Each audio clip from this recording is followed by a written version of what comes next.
This is A Moment of Love with Marshall Sade. If you're new to the channel, welcome to the Love family. A special welcome back to all of my loyal loves.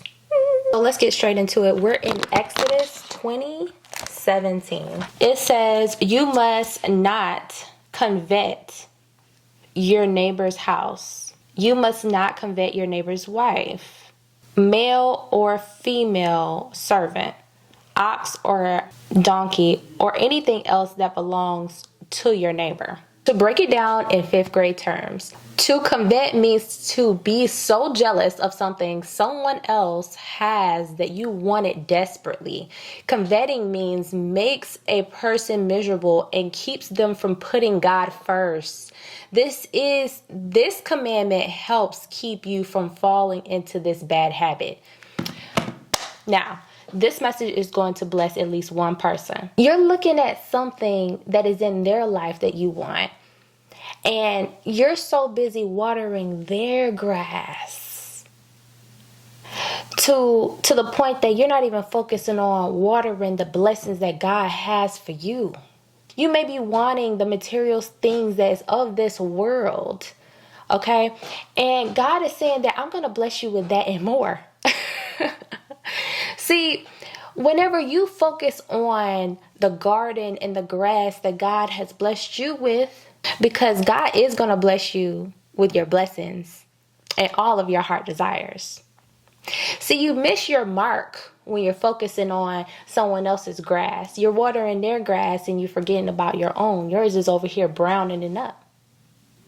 See, when you pour into your relationship with God and you pour into focusing on the blessings that God has given you, the gifts that God has given you, you then tend to appreciate and more so want to focus on the source of that, and that is God. When we tend to focus on other people's lives, you don't know what they're going through or what they had to sacrifice to get those things or that lifestyle.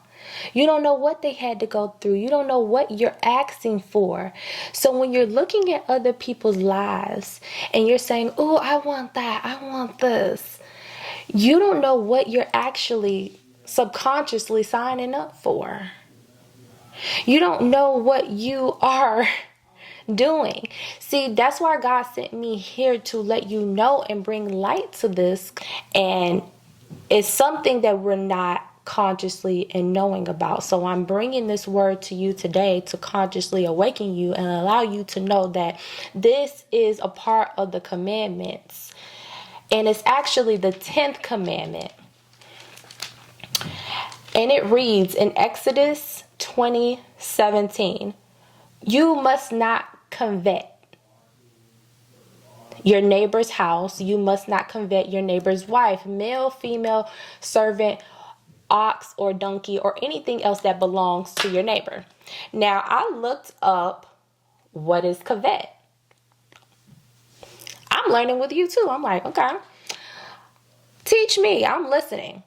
You have to have the ears to listen, okay? And then you will be teachable of God's wisdom. All right. So to covet means to be so jealous of something someone else has that you want desperately. Coveting makes a person miserable and keeps them from putting God first. Your thoughts just all day, just looking, thinking about that thing that you want in someone else's life and someone else's blessings. This commandment helps keep you from falling into this bad habit. That goes to show that we can't focus on other people's lives. This is a strong sign to turn your thoughts around. Turn your heart posture and your thoughts to God, okay? And when it comes to your thoughts also, having those jealousy thoughts are only coming back on you, okay? So we have to be mindful of the thoughts that we keep that lives rent-free in our minds, because these thoughts are very important, and it's allowing God to know where you are aligned. See, we must be in alignment with our blessings. That's the only way that we can be able to get to them. If you are out of alignment and you're worried about someone else's blessings and everything that they have in their life, you are not focused on the things that God is preparing for you.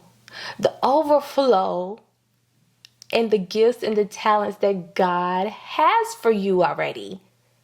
It's just that you have to get in alignment with it.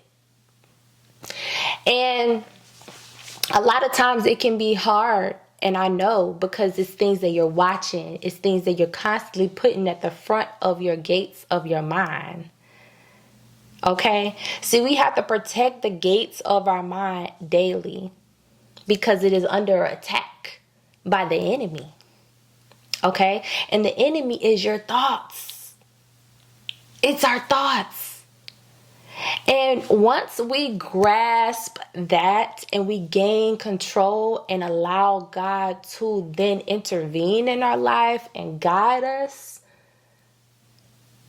along our path, because He is the only one that is going to determine the path that we take already. Yeah, we can make our plans, but God determines our steps. When we get that to the front of our mind, that's when everything starts to align for you. Everything starts to work out easily for you. Doors are just opening that you're just like, oh my gosh, I don't even know how I'm even in this room. We have to be very mindful of the thoughts that we keep. We cannot be out here being jealous about things, because while you're over here thinking that you want this, God over here has something that's way better than what you're looking at. Oh my gosh. And I'm talking to myself too. A lot of times we fall into this, and it's okay, but it's not okay. It's not okay to know this. Now that you know this, it is your duty to be obedient and go and fix your thoughts.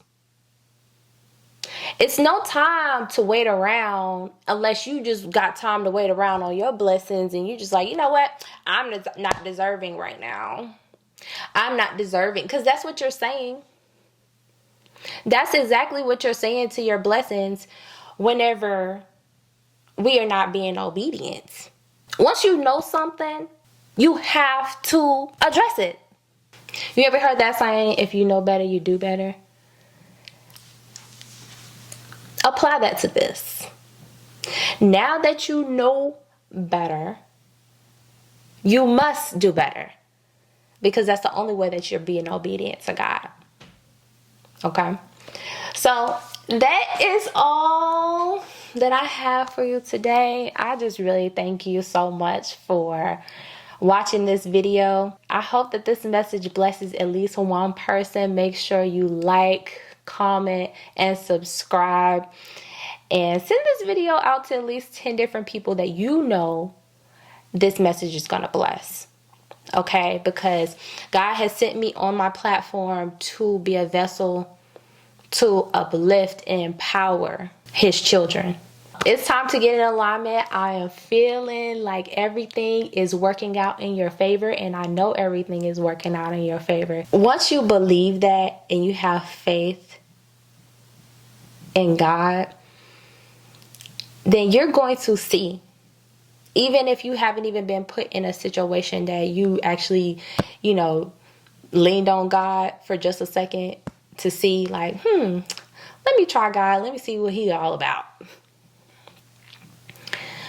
God will show up, and He will intervene, and He'll put you in that place where you're just unsure, lost, so that you're forced to see Him.